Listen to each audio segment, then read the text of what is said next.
Por quê?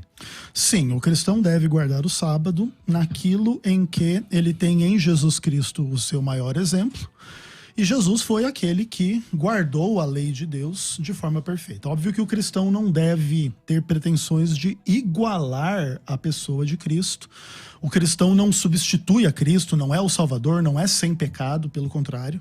Mas Jesus como exemplo. E se Jesus foi fiel à lei de Deus, como ele mesmo diz que foi, eu tenho guardado os mandamentos de meu Pai, diz Jesus lá em João capítulo 15, o cristão deve, no mínimo, se esforçar para fazer o mesmo. E no bojo dos mandamentos do Pai que Jesus cumpriu, até porque nasceu debaixo da lei, estava lá a guarda do sábado de forma irrefutável, como uma parte importante, inclusive de uma das partes mais importantes da Bíblia, que é os 10 mandamentos.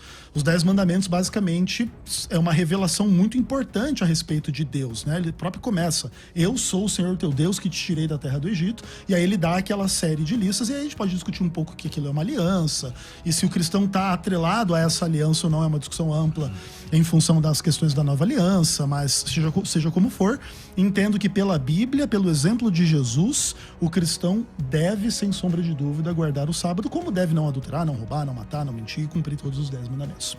Pastor César, a sua consideração inicial em relação a esta pergunta. O cristão deve guardar o sábado? Sim, não e por quê? Bom, não, o cristão está livre do sábado. Colossenses 2,16 é um texto extremamente claro. Ninguém pode ser julgado pelo sábado. Está escrito textualmente que o cristão não deve ser julgado pelo dia de sábado, por guardar ou não o sábado. Romanos capítulo 14 diz que um faz diferença entre dia e dia e o outro julga igual todos os dias, e Deus recebeu como seu. Finalmente, Gálatas diz, vocês guardam tempos, estações. Eu não sei se Gálatas agora, mas eu pesquiso aqui. Acho que é Gálatas. Gálatas 4. 4, né?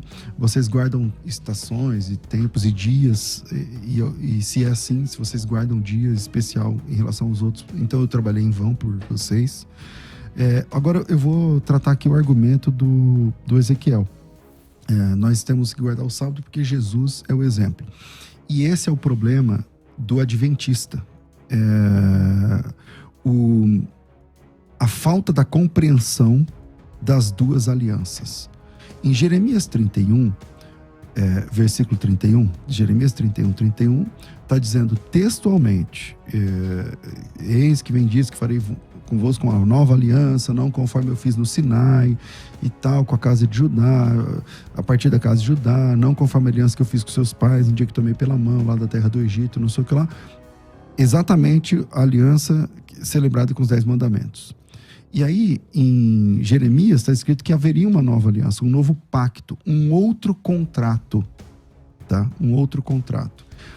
Em Hebreus capítulo 8, que ele conhece bastante, está dizendo que esse novo contrato é celebrado com o sangue de Jesus.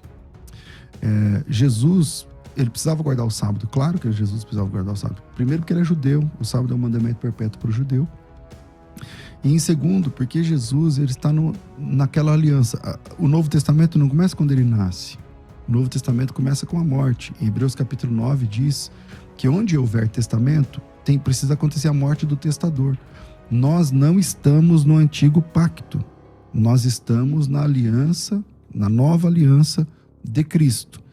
Os 10 mandamentos no antigo pacto, 9 são repetidos no Novo Testamento. Então o que precisa ficar claro aqui é que nós vivemos na lei de Cristo.